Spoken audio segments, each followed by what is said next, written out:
Hello everybody and welcome back to the channel. Today we are going to do a battle. We are at Shea Richardson and I've set up a small game to have at home. I'll be playing with my dad today actually.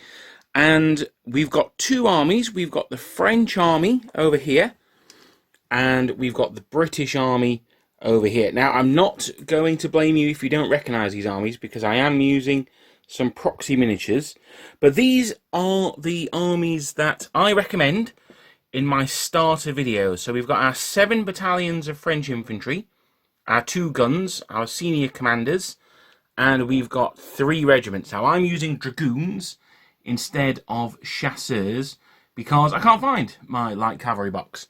So that's the deep important reason why I'm using that. And here for the British, it's very similar. I've got the Inniskilling Dragoon Guards at the front. I've got 4 battalions of line. Now they're mostly Victrix, with the back battalion being Perry. Because when I bought my British Army, Wargames didn't do Napoleonics. Victrix were the first ones, and that's who I went with. I've got my 2 guns there. Then in the 2nd Brigade, I've got 2 battalions of Highlanders. Now, those are the ones I recommended from Victrix. I've got a battalion of Portuguese. Now, they're going to stand in for the Hanoverians, because although I have bought the Waterloo box, I haven't painted it yet. So, very naughty me. And then I've got another battalion at the back there. We've got some front rank riflemen at the front there. And then we've got some Warlord Games ones there as well. So, it's the same armies, sort of. I'm going to use the Dragoons as chasseurs, and we're going to see how the game goes. The 2 objectives are going... Well, there's going to be 3 objectives. There's going to be the crossroads in the town, that crossroads over there, and then it's going to be for the French to get at least 2 battalions over that centre road when the game ends. Now, I'm not sure when the game is going to end. We'll have to see how it goes. But that's the 2 forces. But I'm going to do it as a sort of starter game. I'm going to do the normal end of turn summaries, but I might break into the turns a bit more regularly than usual and explain some of the rules mechanics as we're going on. So it's not really a beginner video per se. There is one produced by Warlord Games that's done by Rick Priestley. So for a proper starter game, I would check that one out. I can't match the production quality on that one, so there's very little point in me trying. This is going to be just a regular battle report with maybe a little bit more break-ins than normal. So we have now deployed. The British are coming up the right-hand side road here, and the French are coming up the same road as well. So that's where the first clash is going to take place. I've only put 1 brigade per side on the table, plus the cavalry. So I've got the Inniskillings here. They haven't got a commander. They're going to command themselves because they're in their own sort of brigade. And we've got the dragoons that are in fact Chasseur à Cheval over here. And they're being commanded by General LaSalle this time, although he's just going to be a regular one. I've also put the light infantry over here, and they're going to look to take this town first. I should say, all the commanders are going to be strategy rating 7. I'm going to keep it quite simple for this first game. And I think that's pretty much it, really. We're going to be using Albion Triumphant Volume 1 as our supplement. So, yeah, that's it. So, that's deployment. We've got the British and the French opposite coming down the road at each other. The chasseurs in the middle, and the light infantry on the end. We've got the Inniskilling Dragoon Guards here, covering the open field in front of them. And then we've got the British coming up there in sort of Lord and mixed, actually. But I couldn't put them all on the road, so that's why they're like that. And they've got their skirmish screen of rifles out in the front. Their cannon up on the hill. I should say as well that for future reference, if you see any of the room in the background of the pictures, I do apologise. It is a bomb site up here. So, yes, that's where we are after deployment. And let's see how it goes after turn 1.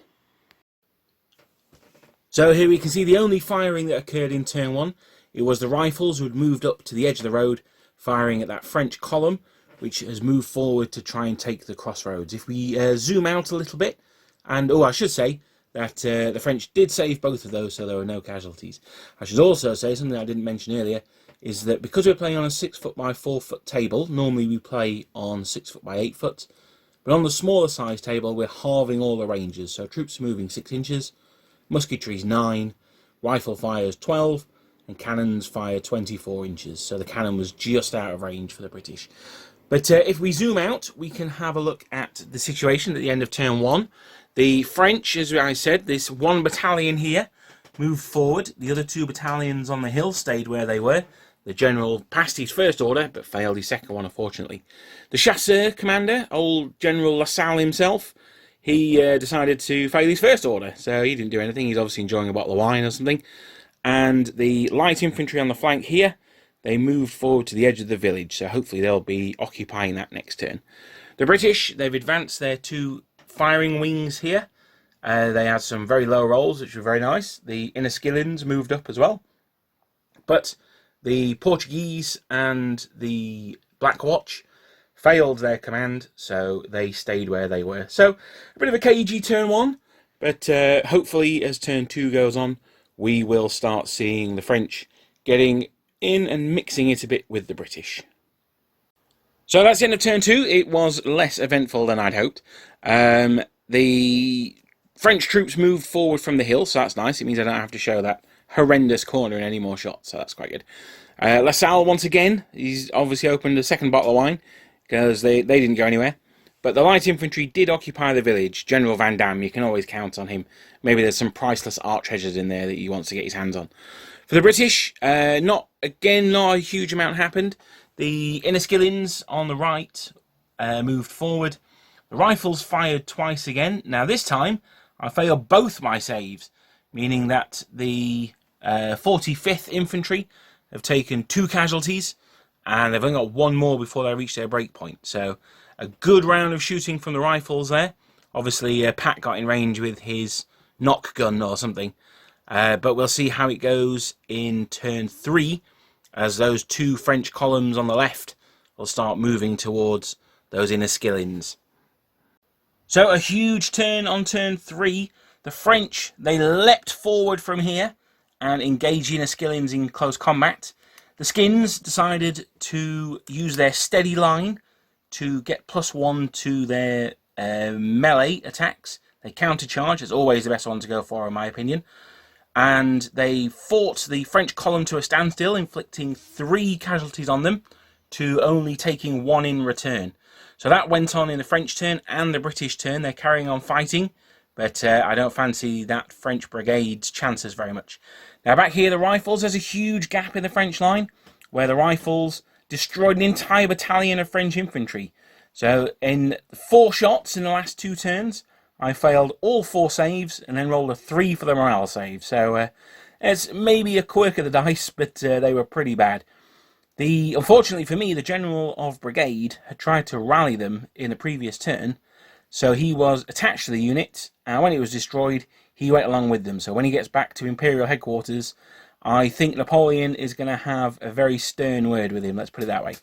Now, one of the changes in Black Powder 2, which I really much prefer over Black Powder 1, is although the brigade commander has died, or run away in this case, I do get to replace him, so I'm using the same figure. But he's 1 strategy rating less than the previous guy, so he's going to be strategy rating 6. In the rest of the turn, Lasalle got his act together.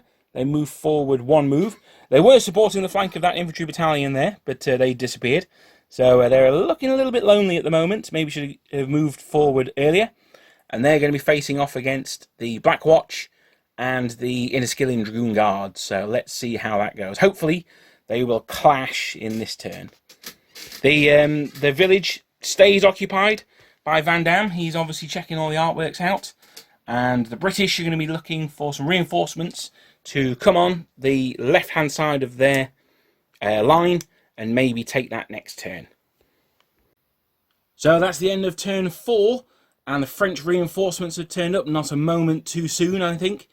We move over. That battalion that was in combat, they were forced back, and then from all the British firing in their turn 4, they were forced back again. They're still on the edge of the battlefield, but they are shaken and disordered, so I'm not expecting much from them. The British, their reinforcements also came on, so along that back line, they only got 1 move. We've got the guards opposite the village, alongside another foot battalion. I can't quite remember who they are off the top of my head.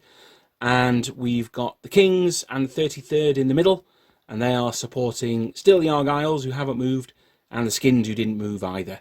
LaSalle, he's obviously not fancying it at the moment. Yeah, he's back on the line. And the Chasseurs tried to charge the rifles, but the Chasseurs did not fancy a piece of those riflemen.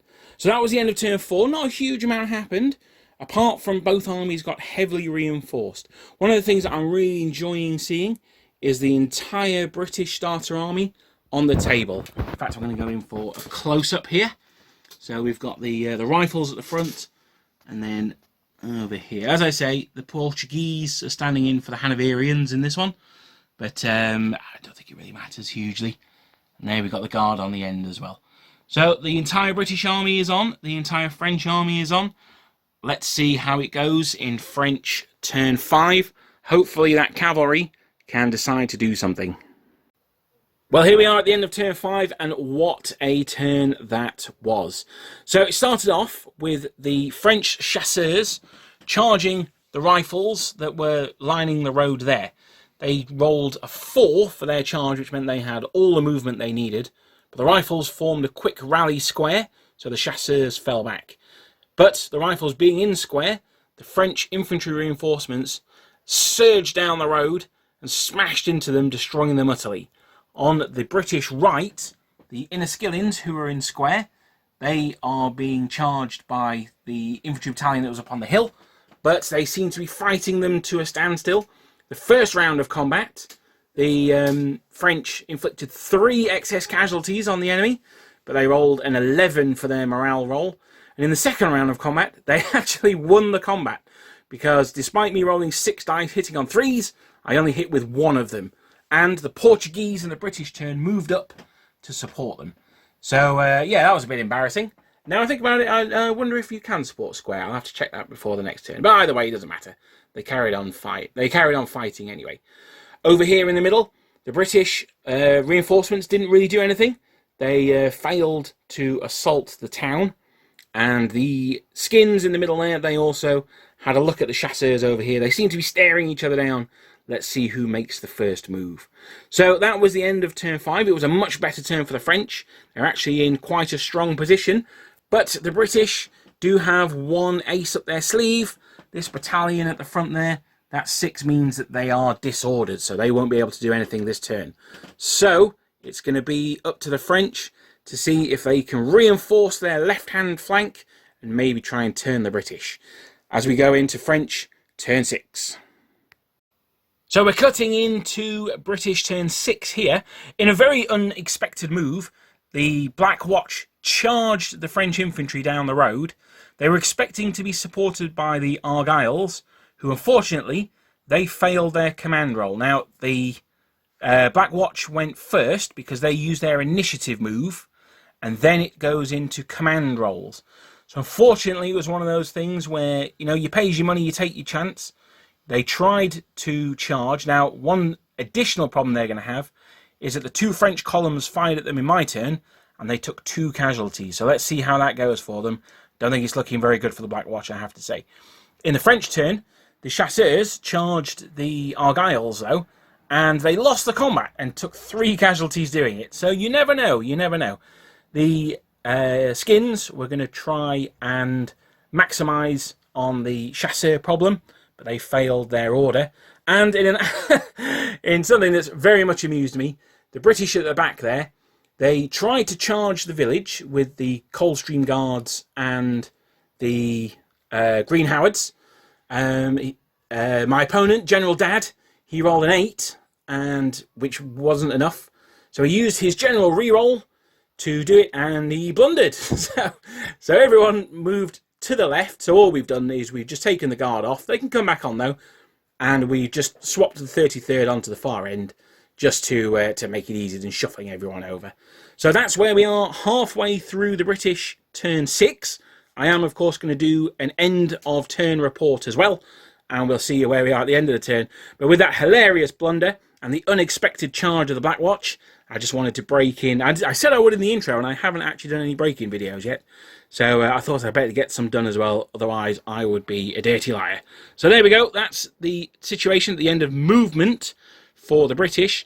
Let's see if their fire discipline can help them. So the end of British turn 6, and the firing from the Portuguese on that flank battalion.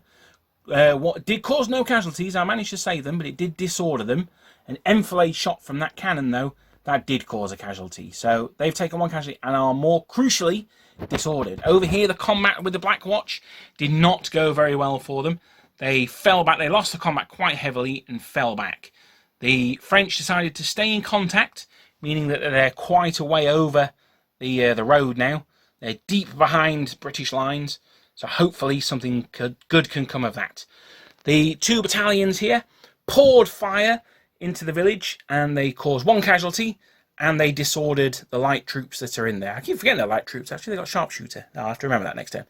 Over in the centre, the Argylls fired at the chasseurs, trying to scatter them, but rolled 2 1s and a 2 for their firing. So that was a bit unfortunate, and the chasseurs live to fight another day. They'll be falling back next turn, hopefully. So it's now turn 7 for the French. This is going to be the penultimate French turn, and hopefully they're going to press their advantage here on the left and hold the village on the right, but we'll have to see how it goes. The cavalry may be crucial in the centre. They've not done much yet, but I think that their contribution is yet to come. So that's the end of British turn 6, and we'll be going into French turn 7, their penultimate turn next. So we're breaking into French turn 7 here, and finally the cavalry have gone in. Now, this is after the first round of combat. Basically, the chasseurs who were back here, they charged forward, and they were met on the road by the Dragoon Guards who countercharged them. The chasseurs actually won the combat, so that was quite nice, and drove the Inniskillings back 1 move. Now, the reason I'm making this video is because that left me, in fact, I'm just going to move them back here, which is where they were. Now, that's left me with a couple of options, and I just wanted to quickly go through my decision-making process here. Now, they've taken 2 casualties, the Skins have taken 3. Now, I can follow up, and we'll fight another round of combat this turn. Or I can stay where I am, or I can fall back either to the side or behind this chasseur regiment here. I could also, as well, just move them back to the gap between the chasseurs and the town. Now, it's a very tough choice.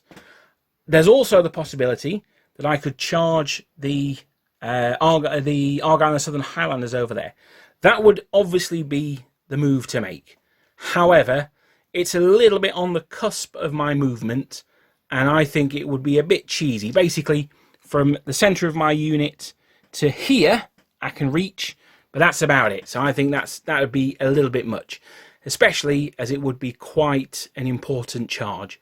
So I'm left with either falling back or following up. Now, the thing is with the Skins, they are operating on their own, so they can order themselves, and they are shaken, so they can't advance towards me. They're not a huge threat anymore, but if I follow up and destroy them, then it means that my cavalry are now pretty much free to engage the enemy infantry and force them into those squares, and that'll give me the successes that I had over on the flank. So let's see how it goes. The chasseurs are going to roll 6 dice, and and they're following up, so they need 3s to hit. Not a bad roll, certainly good from what I've been having so far. That's 4 hits. The Dragoon Guards, they roll 8 dice because they are much better fighters than my chasseurs. They're needing 5s to hit because they're shaken. So that's 2 hits back from the Dragoon Guards. So my 2 saves for the chasseurs, I'm saving on a 4+. Oh, there we are. So I save 1 and fail 1. So I am now shaken. And the Dragoon Guards, they need to make 5 saves of 4+. So they fail 1. So we've taken 1 casualty each. This unit here Doesn't count as supporting because they're ahead of the Dragoon Guards. However, those riflemen do. So it's going to be a draw. Actually, it's going to be a win for the Inniskillians because they are Dragoons. So they have the Heavy Cavalry D1 special rule. So they add an extra 1 to their combat res. So it's going to be a morale test for the Chasseurs. That was not necessarily a successful follow-up. Let's see how they do. A 4, they are out of here. They're going to explode. So in the end, I think probably the wrong decision to follow up on the Inniskillians. But they are shaken, so their contribution to the rest of the battle is going to be far less than it otherwise would have been. So here we are at the bottom of turn 7 for the French.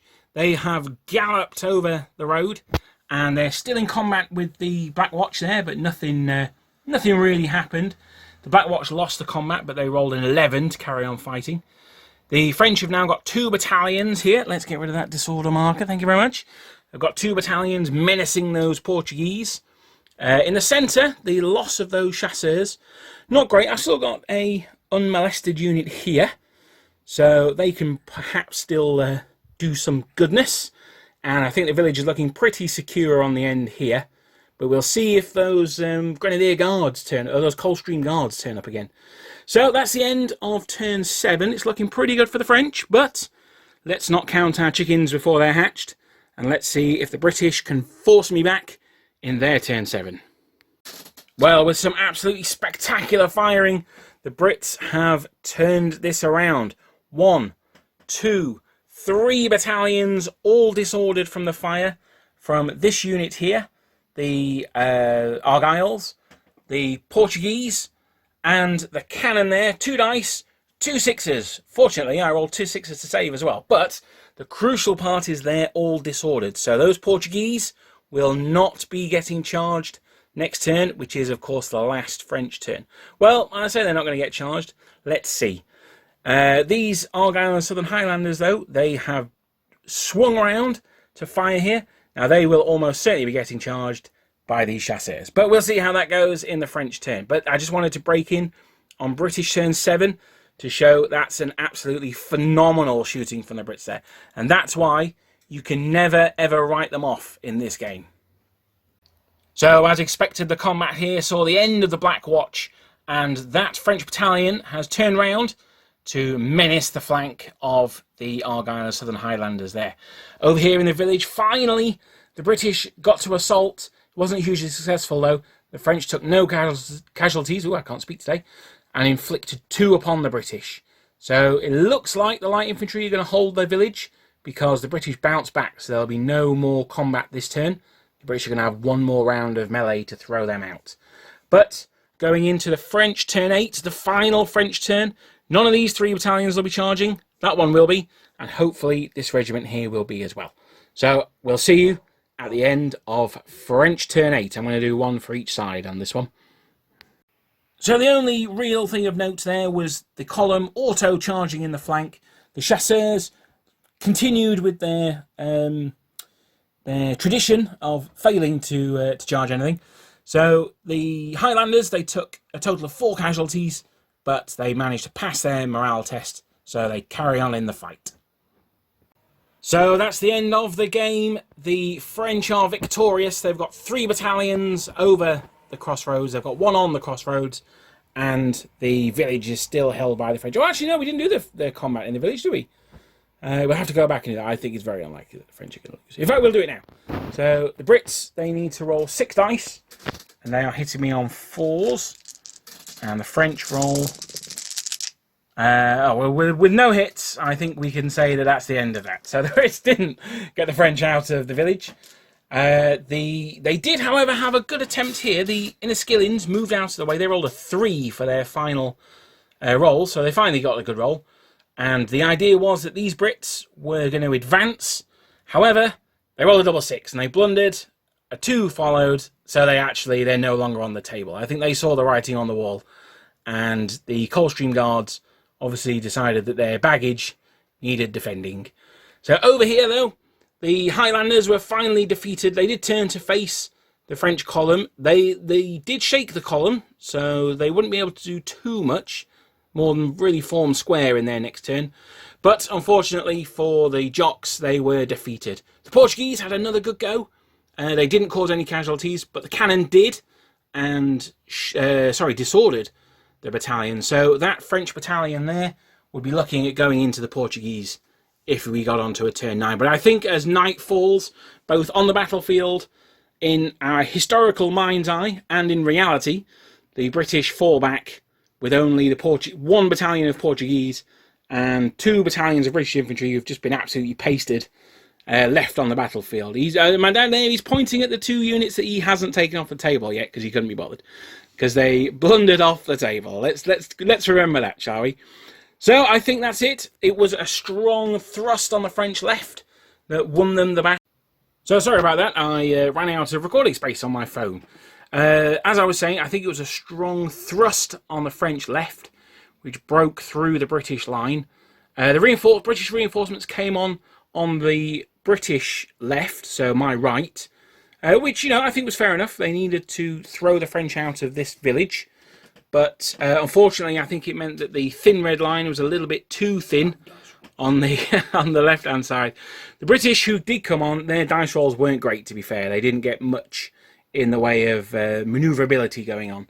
But it just goes to show, at the very start of the battle, the French, that 1st Brigade, got absolutely destroyed in very short order by the British. But that 2nd Brigade that came in, by forcing the enemy to form square and then charging them with the infantry, you really negate that excellent British firepower. Suddenly they're down to 2 shots and 1 shot and 2 hand-to-hand dice.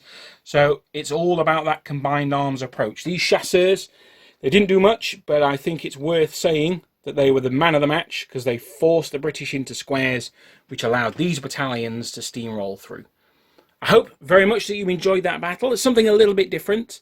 It's at home. I've been a lot less manoeuvrable than I am at the club, because obviously we're in a much more confined space here.